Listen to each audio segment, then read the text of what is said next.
¿Quién no se ha sentido perdido, totalmente perdido en su camino personal, verdad? Yo creo que nos pasa a todos. Hay un follón ahí fuera tremendo en esto de la espiritualidad y el crecimiento personal y uno no sabe muy bien por dónde ir, y eso es lo que vamos a ver hoy aquí. Hoy te voy a contar las 5 fases que más o menos todos solemos recorrer, algunos más, algunos menos, algunas con más o menos intensidad, hasta que tú te encuentres en un camino cómodo, que tú sientas que es tuyo y bueno, pues estés a gusto, ¿no? Vamos a pasar de aspirante a aprendiz. Y parece una tontería, pero aprendiz ya es un magnífico nivel. Vamos a por ello. Yo soy Joel Masiebra y esto es Mundo Interior.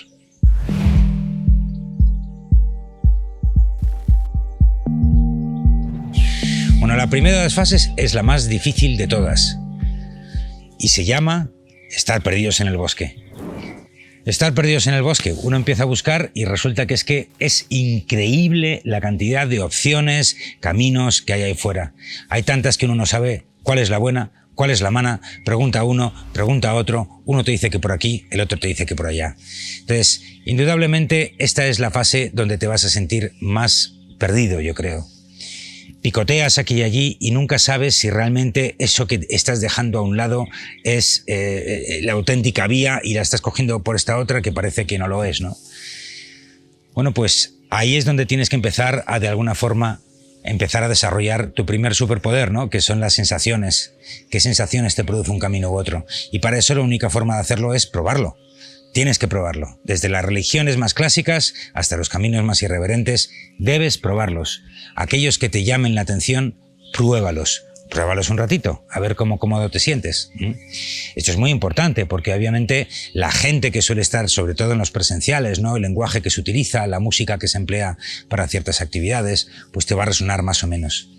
Y ahí, a partir de ahí, es donde vamos a empezar no a encontrar todavía cuál es tu camino, quedan muchas fases por delante, sino que de alguna forma vamos a empezar a descartar aquello que nos sobra, que no nos gusta, que no nos atrae, ¿no? Digan lo que digan, empieza a descartar. Lo primero que hay que hacer es descartar, con la ventaja de que luego, evidentemente, puedes volver a tomarlos y es muy probable que ocurra porque al final todos los caminos tienen perlas de la verdad, ¿no? Entonces, ahí va eso. Lo primero, piérdete en el bosque y pruébalo todo. Vamos a por la segunda. Y claro, llega un momento que comparas tanto que te vuelves loco. Y entonces, a raíz de que uno va empezando a escoger, te vas dando cuenta que no todo te vale y empiezas a reconocerte a ti, a tu sentir, a esas sensaciones le empiezas a dar valor. ¿Por qué es eso importante? Pues porque al final empiezas a asentar uno de los principios más importantes, ¿no? Y es entender que tú eres tu único maestro. Eres tu único maestro. Así de literal. Eres tu único maestro. Podrá haber otros guías, podrá haber otros gurús, podrá haber quien tú quiera. Te recomiendo muy mucho que veas una pieza donde hablaba de los caminos verticales y los caminos horizontales. En una nuez, porque no voy a contar ese vídeo otra vez, en los caminos verticales, que son los caminos devotos, uno suele tender a ceder su poder y su energía a un ente, entre comillas, superior. Y en los caminos horizontales, uno empieza a agarrar su propia energía y no se somete a otras jerarquías, ¿no? Puede colaborar con ellas, puede trabajar con ellas y de hecho lo hace, pero no se somete. Bueno, decir que también los caminos verticales, en esos caminos tú también eres tu maestro, porque normalmente esos caminos, las tradicionales religiones, por ejemplo, son tan amplios, hay tanta gente aportando ahí información y bajando perlas desde arriba, que vas a encontrar tu propio camino dentro de esa superautopista, ¿no? O sea, que no te preocupes, no hay ningún problema en decir que uno es su propio maestro, incluso en religiones donde uno supuestamente se tiene que someter a una entidad superior. Eres tu único maestro y cuanto antes te lo metas en la cabeza, mucho mejor. Vamos a por la tercera.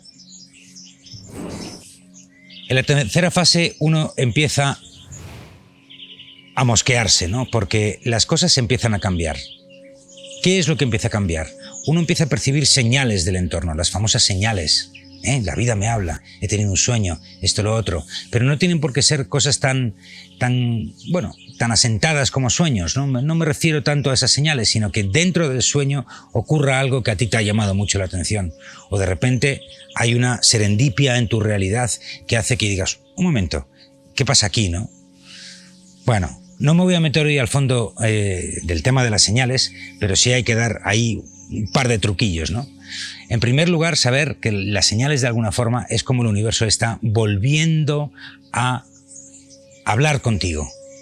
Y digo volviendo porque lo hacía mucho antes, pero de alguna forma no lo hemos escuchado, ¿no? ¿Qué es el universo? Pues básicamente, y esta es la segunda cosa que te digo, es tu propia energía, tu propia consciencia, rebotando de alguna manera con todo lo que nos rodea. Y cuando digo todo, es todo. Puede ser el canto de un pájaro, puede ser una conversación, puede ser que piensas en una persona y esa persona te llama. De repente empiezan a ocurrir cosas un poco extrañas, ¿no? Y eso es un antes y un después, porque el resultado final, el sabor, es lo que yo llamo la poesía de la vida. Esa especie de melodía que la vida te va indicando por dónde ir, por dónde no ir, etcétera, etcétera. Esos códigos los vas a hacer tú, no me preguntes cuáles son las señales, porque cada uno se puede implantar su propio sistema de señales y aquello que le llame la atención es donde tienes que empezar a buscar más allá, a ver qué es lo que hay ahí detrás. Y eso te va a ayudar a afinar aún más las cosas, los caminos, las personas, los grupos que tienes que seguir, a los que te tienes que arrimar y a los que no. Así que el lenguaje de las señales, la poesía de la vida, cuando lo empieces a escuchar, todo empieza a cambiar muy rápidamente. Vamos a por la cuarta. Se dice en el libro de un curso de milagros que los milagros es lo cotidiano, que lo raro es que no ocurran milagros a tu alrededor. Y yo estoy muy de acuerdo con esa frase, ¿no? El cuarto principio es que los milagros empiezan a ocurrir ya a menudo. No te digo cada día, pero sí a menudo, ¿no? Esa serie de circunstancias que ya no son señales, sino que son cosas en la materia donde tú dices, para que esto ocurra realmente es muy difícil, ¿no? Imposible prácticamente. Te voy a contar una muy rápida, ¿no? Para ilustrarlo. Yo antes no me llamaba Joel, yo me llamaba Luis Pelayo. Y en un momento dado de mi vida ocurre una serie de cosas, hago un trabajo bastante largo que a lo mejor algún día cuento aquí, y me encuentro con que tenía que decidir el cambio de nombre. Y entonces el cambio de nombre estaba entre dos nombres. Uno era Enzo y el otro era Joel. Pero yo no sabía cuál escoger. Bueno, aquel día tenía en mi casa, estaba impartiendo un taller de gestión del tiempo y resulta que tenía 10 alumnos. Tenía 6 a la derecha, 4 a la izquierda, 2 delante y 2 detrás. Y como siempre les decía, oye, escribid vuestro nombre en un papelito para que yo vea cómo os llaméis. El que estaba justo delante de mí se llamaba Luis, que era el nombre mío de toda la vida. El que estaba justo a su izquierda, a mi derecha, según yo lo veía, Luis, ¿cómo se llamaba? Joel. Bueno, la realidad es que hay aproximadamente 2000 Joeles en España en estos momentos y además Joeles que hayan nacido más o menos en mi década hay 800. Entonces, claro, la pregunta que se hace es ¿qué probabilidades hay que un Luis se siente al lado de un Joel el día o en los días que yo tengo que decidir cuál es mi próximo nombre, ¿no? Que era un trabajo que yo llevaba haciendo varias semanas hasta llegar a ese punto. Bueno, pues eso es un milagro, ¿no? Un pequeño milagro de la vida. Evidentemente hay muchísimos tipos de milagros y ahora no vamos a entrar en su categorización ni muchísimo menos, pero realmente ya no es una cosa de que uno parezca que he visto que o que tengo la intuición de que no. Ya no es una cosa de intuición, ya es que toda esa energía se empieza a plasmar en la materia. De repente tienes un problema, necesitas algo para solucionar ese problema y ese algo aparece milagrosamente cerca de ti. Bueno, pues ya hemos dado un paso más, Y es que ya el discurso con la vida ha bajado a la materia. Bueno, estamos en la cuarta fase, ya han ocurrido muchas cosas, ya estamos en contacto con no tantas tradiciones y a lo mejor ya estamos eligiendo 1 o 2 autores en los que estamos ahondando, ¿no? Y aquí hasta ahora la cosa es como muy solitaria. Es decir, que estas primeras 4 fases uno se siente todavía muy dubitativo. Pero claro, todo cambia en la quinta fase. Y en la quinta fase lo que ocurre es que ya no crecemos juntos. la cosa cambia totalmente y uno ya puede decir que está en un camino que debe seguir por lo menos durante un largo trecho de su vida cuando encuentras otras personas con las que conectas y creas tu tribu. Fíjate lo que estoy diciendo, porque aquí no estoy diciendo que encuentres una tribu espiritual, aquí, que también, o personal, que también, sino que tú empieces a encontrar tribus, una o varias tribus, donde realmente tú estés hablando un lenguaje, estés siguiendo un camino de crecimiento interior y te sientas acompañado. ¿Por qué es importante? Porque ahí es donde ya la cosa se empieza a acelerar. Eso es exactamente lo que hacemos aquí en Mundo Interior. Estamos desplegando un mensaje y aquellos que se sienten que ya quieren compartir ese camino con otras personas, pues se vienen a Patreon y entonces se incorporan o bien al camino de crecimiento personal o al de marketing personal o a todo lo que tenemos por ahí, pero ya interactúa físicamente con otras personas. Yo quería dar las gracias por el grupo de apoyo que nos estamos convirtiendo, porque me estoy dando cuenta que a cada semana a cada uno de nosotros va resolviendo una cosa y es verdad, da una tranquilidad saber que, jolín, si el martes me voy a conectar, no sé, me siento muy recogida en este grupo. Ahí se producen dos cosas muy importantes. La primera, obviamente, es el intercambio de opiniones. Lo que pasa es que puedes haberlo hecho esporádicamente. No me refiero a ese intercambio esporádico, sino a ese conjunto. Es lo que nosotros llamamos los debates de tribu, donde realmente se está haciendo un debate sobre un tema determinado y la sinapsis de todas las mentes se empieza a crear, ¿no? Ese círculo colectivo donde estás trabajando con la energía mental o la energía física o la energía emocional y ahí se crea, y aquí viene la segunda ventaja, esa inercia de grupo que hace que haya más energía disponible para trabajar lo que tengamos que trabajar. Si estás meditando, pues todo el que haya meditado sabe que una meditación en grupo es mucho más poderosa que una meditación individual.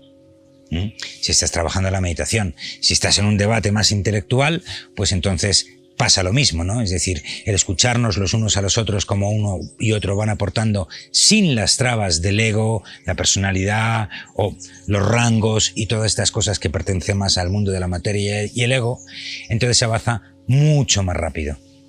Ahí es donde ya sí que nos podemos considerar aprendices. Ya no solo somos aspirantes, sino que hemos llegado a un camino. Y te aseguro que los que están probablemente dirigiendo ese encuentro se sienten los primeros de los aprendices, ¿no? Porque de alguna forma aprendices somos todos de nuestro camino interior. Yo mismo me considero un aprendiz y todos los maestros que he encontrado te dicen yo, si recién estoy empezando con esto, ¿no? La única diferencia entre unos y otros miembros es que a lo mejor los que acaban de llegar están en el escalón 1 y los que están delante dirigiendo el cotarro están en el 4 o en el 5 o en el 3, ¿me entiendes? Pero con que estén en el 2 ya hay ahí una sinergia entre todos, ¿no? Y de alguna forma te sorprenderás y entenderás perfectamente cuando estás en esos grupos porque uno lo entiende. Sea cual sea tu grupo, búscalo y entonces a partir de ahí empieza a trabajar con lo que ese grupo, esa línea, esa tradición está ofreciendo, porque todos esos caminos son muy, muy largos. ¿Qué pasa? ¿Cuándo tengo que saber que me tengo que desacoplar de esas tradiciones? Pues cuando haya otra que o bien te ayude a trabajar un tema específico que tú quieres trabajar, o bien, bueno, pues sientes más atracción y sientas que en ese momento vibracional perteneces más a ese otro grupo, o mejor dicho, no es que pertenezcas, sino que eres más afín a ese otro grupo. Bueno, espero que te haya servido y de alguna forma te voy a dejar abajo algunas de las piezas que hemos comentado aquí y nada más. Gracias por venir. Yo soy Joel Masiebra y esto es Mundo Interior.